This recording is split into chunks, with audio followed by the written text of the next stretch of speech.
à votre écoute. Passion, partage, bonheur. Vous avez la parole pour le meilleur et pour le dire. Merci la vie.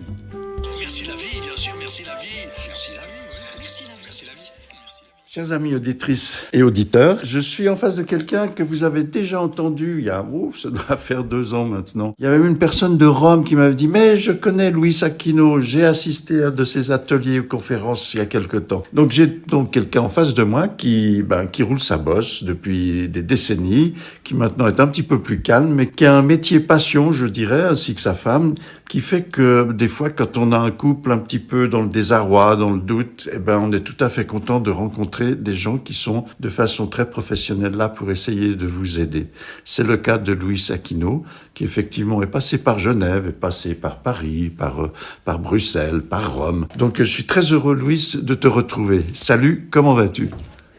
Très bien, je suis très content aussi de te retrouver. On a discuté il y a quelques jours en se demandant, mais ouais, c'est toujours intéressant d'aller un petit peu plus loin dans les informations qu'on peut distribuer aux auditeurs et aux auditrices.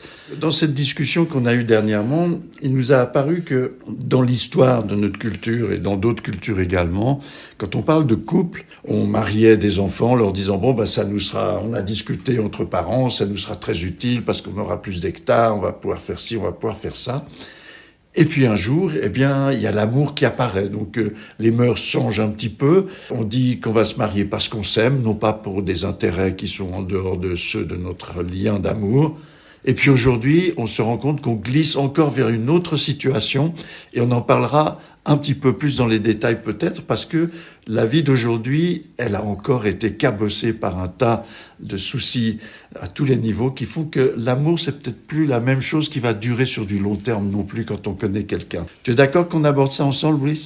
Oui, évidemment. La première chose qu'il faut dire peut-être, Michel, c'est que depuis toujours, quand dans un couple, la situation devient difficile ou conflictuelle, on pense toujours qu'on s'est trompé dans les choix.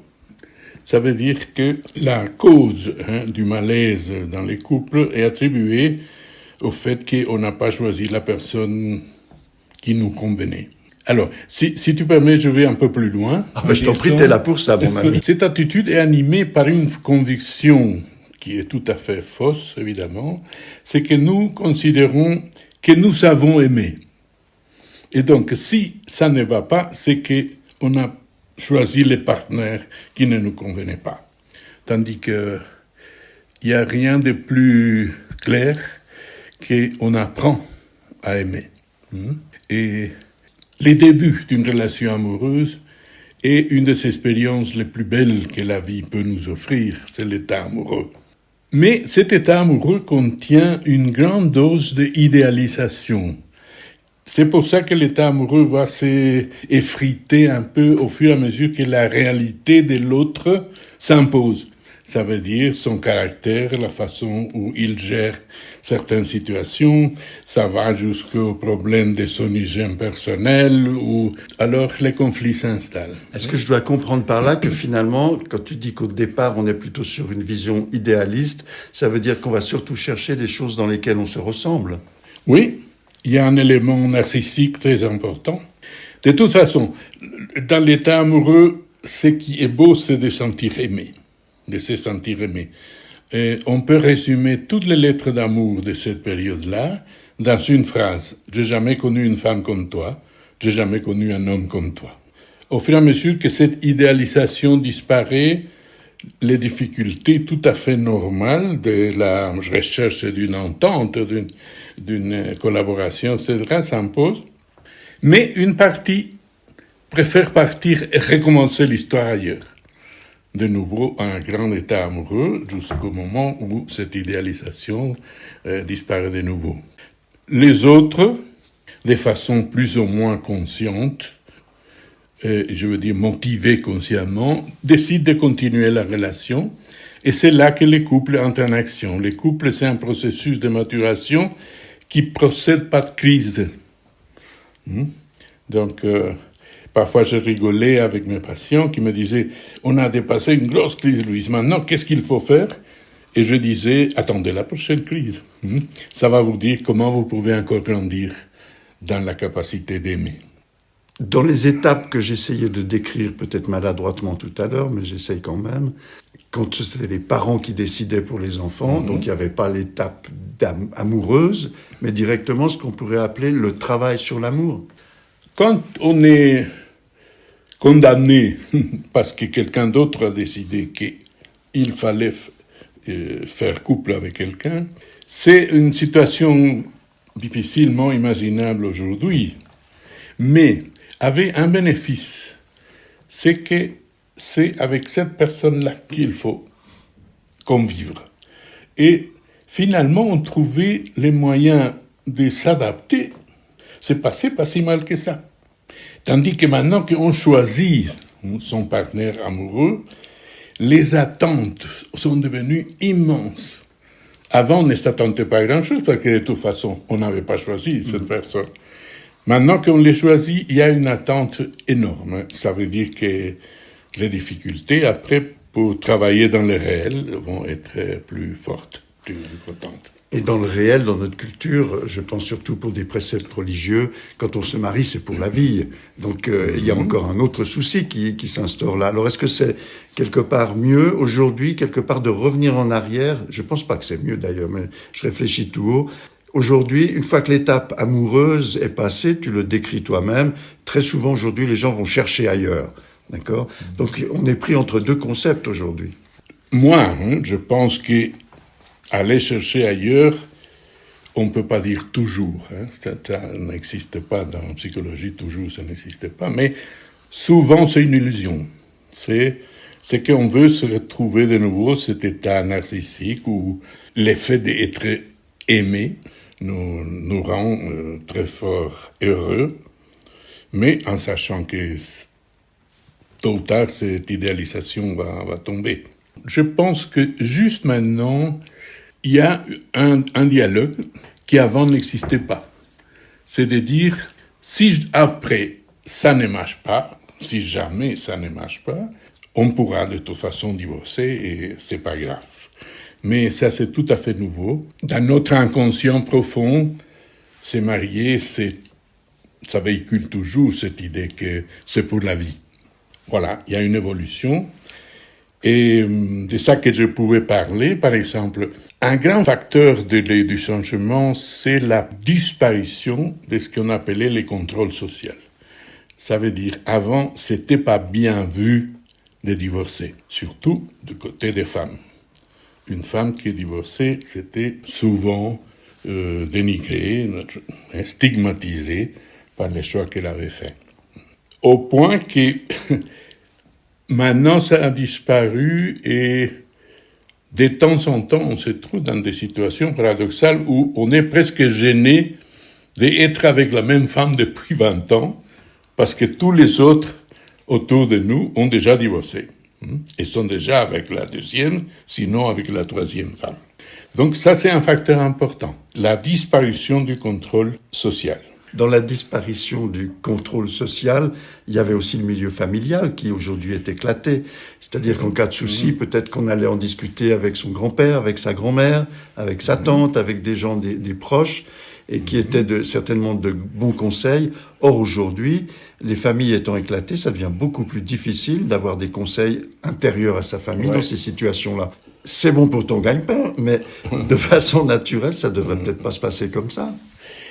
On peut dire aussi que les parents perdent l'autorité morale de pouvoir faire un discours de sagesse, parce que souvent on se trouve avec des parents qui sont déjà eux-mêmes divorcés. De toute façon, Michel, les contrôles sociaux, tout ce qui est facteur culturel, c'est dans l'ambiance, mais finalement c'est à travers la famille que ça impacte l'individu.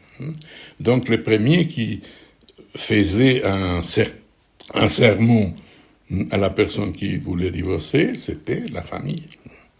Parce que la famille véhiculait la culture. Voilà. Ça a disparu.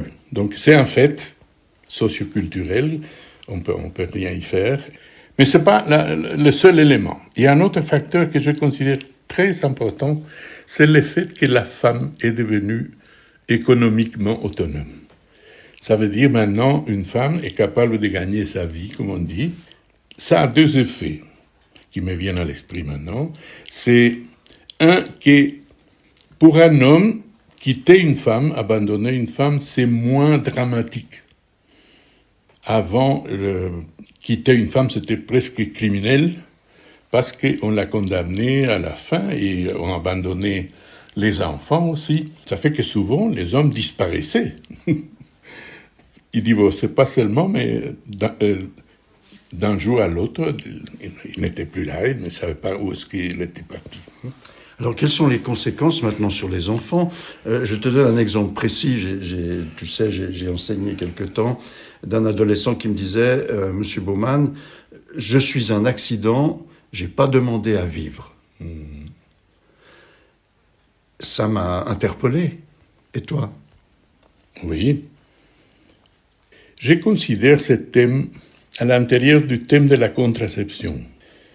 Parce qu'avant, les enfants arrivaient sans être programmés. L'idéal pour un enfant, c'est d'être d'abord un rêve. Sur un enfant, on rêve d'abord. Et après, ce rêve devient en chair et en os. Pour les enfants qui n'ont pas cette histoire, il y a aujourd'hui quelque chose que je considère violent. Dans le sens, pourquoi donner vie à un enfant qu'on ne souhaite pas avoir ? Et alors, si on a des enfants qu'on ne souhaite pas, il ne faut pas s'étonner après de la réaction violente des enfants, parce qu'il y a des enfants qui ont des violences terribles dans les écoles, des adolescents dans la société, dans les manifestations, etc. Parce que ce sont des êtres qui existent, mais dont on ne voulait pas. C'est comme s'ils nous rendaient la violence qu'on les fait, de les condamner à une vie qui n'a pas été souhaitée, qui n'a pas été préparée, soignée, etc. Donc, dans des classes aujourd'hui, on voit fréquemment, je dirais jusqu'à la moitié d'une classe, des enfants de familles recomposées ou qui vivent soit avec leur père, soit avec leur mère. Et finalement, effectivement, ça devient presque une exception de voir en classe des jeunes dont les parents sont ensemble depuis une dizaine d'années ou voire plus. Oui, ce sont des phénomènes dont on ne connaît pas encore les conséquences. Ce qu'il faut admirer, c'est que l'enfant a une énorme capacité d'adaptation. Ça veut dire l'enfant finit pour faire avec ce qui se passe. Mais il faut voir aussi, dans des cas comme ça, c'est vrai qu'il y a un cocon familial qui disparaît. Et ça, c'est une blessure. Ça fait mal. Mais l'enfant va s'adapter. L'être humain a une capacité de résilience énorme. Après, ça dépend aussi en quels termes restent le papa et la maman. S'ils font la guerre, d'habitude, c'est l'enfant, l'instrument de la guerre, où la mère va parler mal du père, le père va parler mal de la mère, etc. Donc, cet enfant va avoir des conséquences psychologiques plus ou moins importantes. Ça va dépendre de sa capacité de réaction, mais c'est vrai que ça fait mal. Dans les cas normaux, habituels, je dis toujours, il faudrait que les parents ne se disputent jamais devant les enfants. Tu as travaillé dans ce secteur pendant des décennies avec ta femme. Quand on voit le trajet de la relation amoureuse et du travail d'amour dans tout ce qu'on vient de décrire depuis des temps passés jusqu'à aujourd'hui, quel avenir tu vois, Louis ? Mais ce que je trouve comme trace négative, c'est qu'on s'habitue à des relations conflictuelles. Ça veut dire que quand cet enfant va se marier, n'a pas dans son cœur l'image d'un couple qu'il a admiré et qu'il voulait reproduire quelque part, mais c'est un exemple raté. Donc, il va essayer de faire, mais c'est comme s'il y a une prédisposition à accepter l'échec de la relation. Ça, c'est pour le côté négatif. Est-ce que du côté positif ou peut-être résilient, tu vois qu'il y a quelque chose de bon à prendre ? Oui, évidemment. L'esprit humain a toujours la capacité de réagir positivement ou négativement devant n'importe quel événement. Et c'est vrai, Nous pouvons même dire qu'il y a certaines personnalités excellentes qui proviennent d'un milieu qui a été très, très conflictuel. Des enfants qui ont été abandonnés, battus, etc., dont l'esprit de ces enfants prend le choix de réagir créativement. Et ce qui est très intéressant, c'est que cet enfant va choisir sa blessure comme le lieu de sa créativité. Ça veut dire que cet enfant, un enfant qui a été abandonné, par exemple, il va créer une association pour aider les enfants abandonnés. Donc jusque-là va la magnifique capacité de l'esprit humain de réagir positivement ou créativement. Je voudrais parler aussi de ce que j'appellerais l'intériorisation du capitalisme. Tout le monde sait maintenant que quand on amène un appareil à la réparation, on nous déconseille cette réparation, on nous dit non, laissez tomber. Pour le même prix, vous aurez un appareil nouveau. Et voilà. Même ça percole un peu dans la vie affective aussi. Et on finit par dire, un couple difficile, eh bien, on le jette et on commence un autre couple. Donc ça, c'est ce que j'appelle l'intériorisation du capitalisme. Il faut dire que le projet de couple, c'est un projet difficile, ardu, et ceux qui veulent réussir, ils doivent investir beaucoup. Je rappelle ici les fameux livres de L'art d'aimer d'Eric Fromm, où pour moi, ce qui est plus beau dans ces livres, c'est les titres.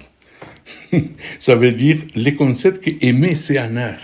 Alors, un art signifie qu'il y a une théorie, il y a une pratique, mais surtout, il y a l'envie d'investir à fond la caisse pour que ça réussisse. Alors, dans ce sens, je pense que la mort de Dieu, cette idée que la religion perd son territoire, amène à une perte de spiritualité. Les gens se posent moins de questions sur ce qui a un sens, ce qui est important, ce qui est humain ou ce qui est purement commercial, etc. Et c'est pour ça que la vie des couples ne peut pas réussir si on a, je pense, une grande dimension spirituelle pour cueillir l'essence des choses. Et je veux dire là un concept qui me tient à cœur. Il faut qu'on se donne une âme. Nous avons l'idée qu'on a une âme. Je pense que ça ne sert à rien d'avoir une âme. Il faut se donner une âme. Et se donner une âme signifie décider de vivre en fonction des valeurs. Eh bien, une belle boucle, mon ami. Je me permettrai, parce que je crois qu'on a tous les deux lu quelques ouvrages d'Erich Fromm, un autre ouvrage qui s'appelle « Avoir ou être ». Aber oder sein, qui je crois aussi, si on parlait un peu de capitalisme et de jeter le tout et des choses qu'on ne devrait pas jeter, je crois que c'est un ouvrage intéressant aussi. Voilà. Ok. C'est à suite de Gros Bobos que tu as décidé de faire ton métier, d'aider les autres dans ce cadre-là? Je ne sais pas. Je ne peux pas le dire. Je ne vois pas une relation cause-effet comme ça, mais il doit avoir de ça. Il doit avoir de ça. Je garde les souvenirs de mes parents qui se disputaient, qui boudaient un peu l'un l'autre, etc. J'ai connu ça, mais... Quand tu étais enfant, tu avais un rêve en se disant « ça, plus tard, j'aimerais faire » ? Mon rêve était d'être ingénieur, parce que j'étais un matheux. J'aimais les maths, j'avais une énorme facilité, et ça fait que mon papa aurait voulu vraiment que je fasse l'ingénieur, mais après j'ai pris un autre chemin par l'influence de la famille et de ma maman. Mais tu es resté quelqu'un d'ingénieux face aux problèmes du couple en général. Ça m'aide parce qu'après, en étudiant surtout beaucoup de philosophie, j'essaye, dans la mesure où je peux, où j'arrive, à travailler sur des concepts clairs. De quoi on parle, et alors on suit une ligne logique où les choses s'illustrent, les choses s'expliquent, on voit les causes, les effets, etc., mais sans aller un peu dans tous les sens. Donc cet esprit mathématique me sert encore dans ce sens-là. Dans l'esprit logique de cette émission qui s'appelle « Merci la vie », il y a un rituel. Quand tu entends quelqu'un dire « Merci la vie, Luis Aquino », comment ça résonne en toi? Énormément. J'ai appris en vivant, et après, je retrouvais dans la théorie que la gratitude, c'est le sentiment le plus positif que l'être humain puisse avoir.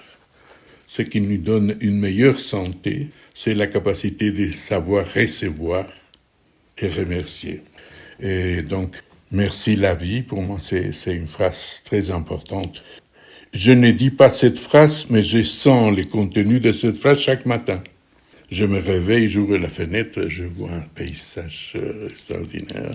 Pour moi, Michel, la vie, c'est une occasion. Je vais te donner une image que j'ai passée souvent dans mes conférences. C'est tout à fait illogique, mais c'est comme ça. C'est comme s'il y avait une queue des enfants possibles en salle d'attente. Quand un homme et une femme font l'amour, voilà, c'est le tour du bébé qui est en salle d'attente. Si les parents décident de divorcer, cet enfant n'existera jamais. Tandis que si les parents ne divorcent pas, cet enfant va connaître la vie. En 40 ans de travail, j'ai eu une seule personne qui, à la demande « Est-ce que tu aurais préféré que tes parents avortent ?» J'ai eu une personne qui m'a dit sincèrement, Luis, oui. Tous les autres, à cette question, disent « Ah non, hein !» Signifie que malgré toutes les difficultés de la vie et tout ça, nous avons la chance de vivre. Et même si on a eu des familles difficiles, des parents difficiles et tout ça, j'essaie d'aider les gens à admirer, apprécier, valoriser le fait qu'on est là. Et qu'alors, on laisse tomber les mauvais parents et tout ça, et on dit, faisons de notre vie quelque chose d'intéressant. Chers amis, auditrices et auditeurs, je remercie du fond du cœur, et je pense que vous le faites aussi, Luis Aquino, de nous avoir consacré un petit moment. Encore une fois, il finit par un rayon de soleil. Donc, je te remercie beaucoup, Luis. Chers amis, auditrices et auditeurs, à tout bientôt. Merci de votre écoute. Bye bye. Ok, merci à vous tous de votre écoute. Un grand merci de votre soutien. Merci de continuer à vous abonner. Je vous souhaite le meilleur du monde et à tout bientôt. Au revoir.